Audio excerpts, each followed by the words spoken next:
Nous allons étudier dans cette capsule la propriété des ondes et notamment les interférences. Alors, prenons une source S lumineuse, l'axe de propagation. Sur cet axe de propagation de la source S, on va placer une fente double qui permettra d'obtenir deux sources secondaires, la source S1 et la source S2.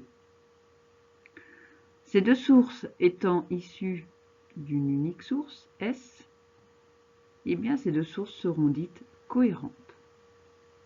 Ces deux sources sont séparées d'une distance B et elles sont symétriques l'une par rapport à l'autre par rapport à l'axe. On place un écran à la distance grand D.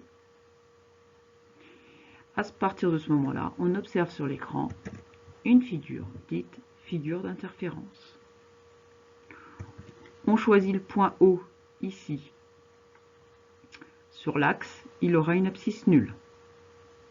On choisit aussi un point M quelconque sur une abscisse X, l'axe des abscisses étant ici vertical. Donc la distance qui sépare le point O du point M est appelée X. La distance qui sépare la source S1 du point M est appelée chemin optique, L1. La distance qui sépare la source S2 du point M sera appelée chemin optique, L2. Voici pour le schéma qui permet d'obtenir des interférences lumineuses.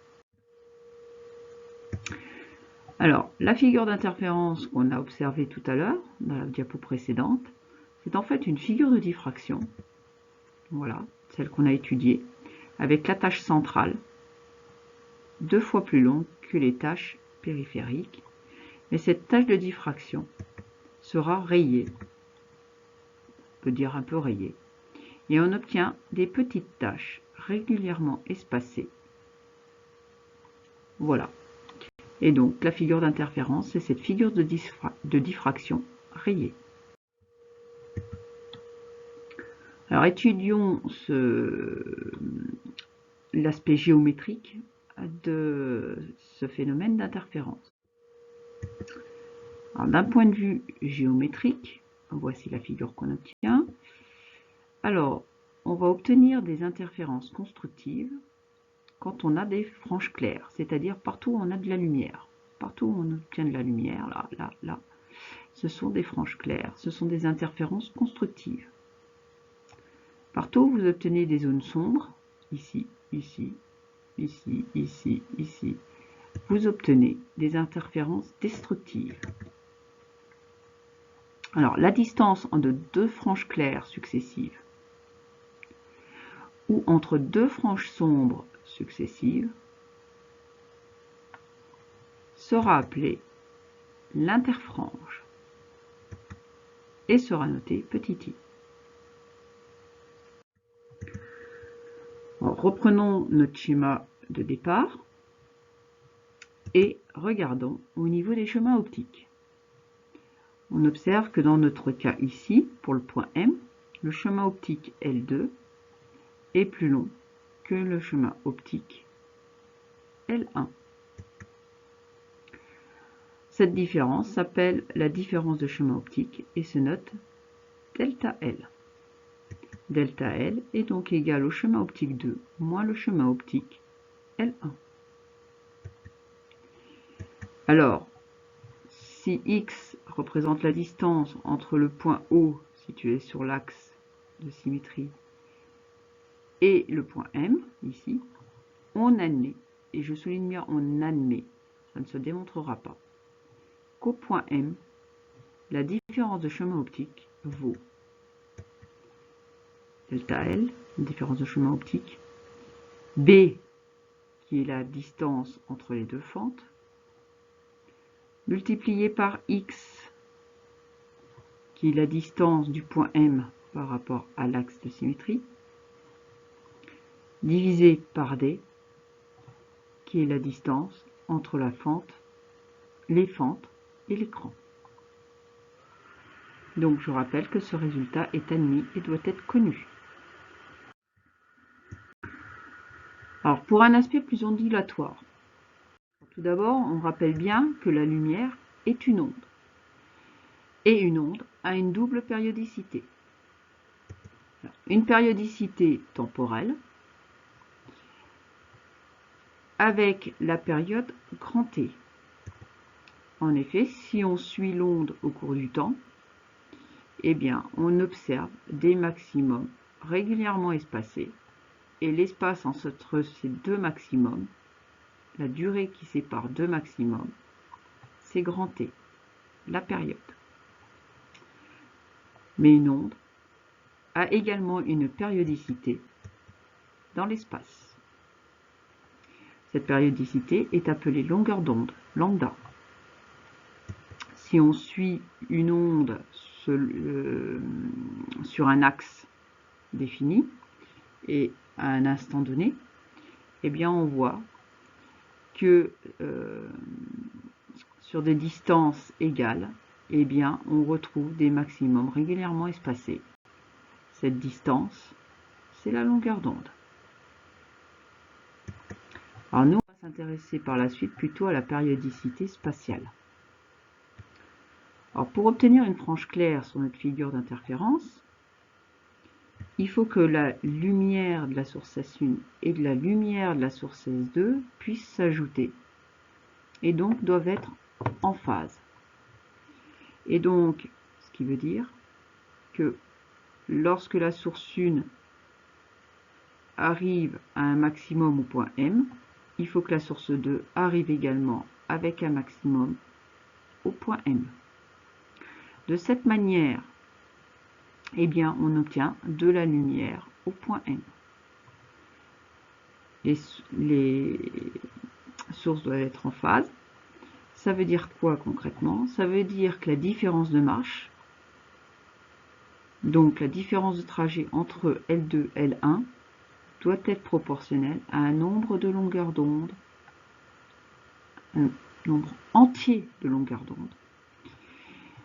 Parce qu'effectivement, si ce signal-là se décale d'une longueur d'onde, eh bien on aura toujours le maximum de S2 qui correspondra au maximum de S1. Même chose, si ce signal se décale de 2 longueurs d'onde, eh bien le maximum de S2 correspondra toujours à un maximum de L1. Donc la différence de marche est un nombre de fois entier la longueur d'onde si on a une frange claire. Pour avoir une frange sombre, les signaux de S1 et de S2 doivent s'annuler. Ça veut dire que l'onde issue de S1 et l'onde issue de S2 doivent être en opposition de phase. Ce qui veut dire que quand S1 est à un maximum, S2 est à un minimum. L'addition de ces deux signaux s'annule. Alors, on observe ici qu'il y a un décalage d'une demi-longueur d'onde entre les deux signaux. Donc, pour obtenir une frange sombre, la différence de chemin optique doit être égale à un nombre demi-fois la longueur d'onde. 0,5 lambda, 1,5 lambda, 2,5 lambda, etc.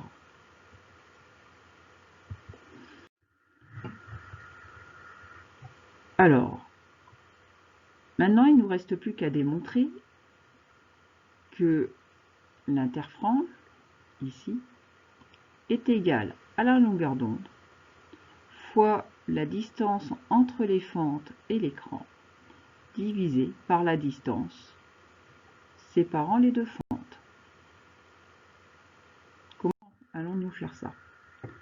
Bien, en premier, on va regarder la k-ième frange. Donc la k-ième, on prend une frange quelconque sur notre figure d'interférence. On prend la k-ième. Cette k-ième, ça pourrait être la première, la deuxième, la troisième, la quatrième, la cinquième, n'importe laquelle. Je la prends claire pour simplifier les calculs. Alors, la différence de chemin optique pour cette kème frange, c'est B fois xk sur D. Xk étant l'abscisse de la kème frange. Ça, c'est d'un point de vue géométrique et c'est ce qu'on doit connaître par cœur. Mais, d'un point de vue des ondes, comme on a des franges claires, c'est une frange claire, eh bien, la différence de chemin optique de cette kème frange claire est égale à k fois lambda. Maintenant, je vais prendre la frange suivante, c'est-à-dire la k plus unième frange claire. Bien, de la même manière, le chemin optique de la k plus unième frange, c'est petit b fois l'abscisse de la k plus unième frange claire, divisé par grand D. Toujours d'un point de vue géométrique, formule à connaître.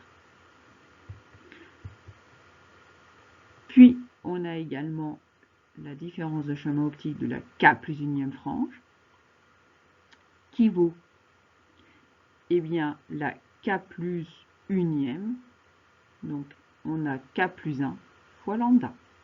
Ça, c'est le point de vue des ondes, puisqu'on est sur une frange claire. Eh bien, que va-t-on faire maintenant? Eh bien, on va étudier d'un point de vue géométrique la différence de chemin optique entre la k plus unième frange et la kème frange. Donc, on va faire delta L k plus 1 moins delta L de k. D'un point de vue géométrique, delta L de k plus 1, B fois x plus 1, x de k plus 1 sur D. Moins delta L de k, donc moins B fois xk sur D. Je peux mettre en facteur B sur D, qu'on retrouve là et là. Donc je le mets en facteur. Multiplié par quoi? Eh bien, le xk plus 1 qui est ici, moins le xk qui est là. J'ai donc mis en facteur. Ce xk plus 1 moins ce xk, c'est en fait la distance qui sépare deux franges claires successives. C'est la définition de l'interfrange. Donc, on peut remplacer par I l'interfrange. D'un point de vue des ondes, qu'est-ce qui se passe? Eh bien, ce delta L de la k plus unième frange claire moins le delta L de la kème frange claire, voilà, même différence de marche, va être égal à, alors pour la k plus unième, k plus 1 fois lambda, moins pour la kème, k fois lambda. Alors si je développe un petit peu ça, là j'obtiens k fois lambda, plus lambda, moins k fois lambda, et bien il ne me reste plus que lambda. Donc ça c'est par rapport aux ondes, et ça c'est d'un point de vue géométrique. Je peux donc faire une comparaison entre ces deux relations,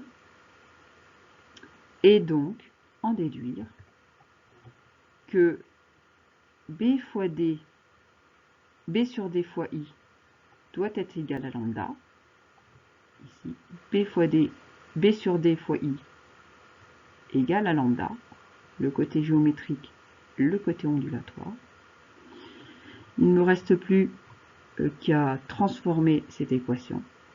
Et j'obtiens I, j'isole I ici, égale lambda fois D, que je remonte ici, divisé par B, que j'amène en bas.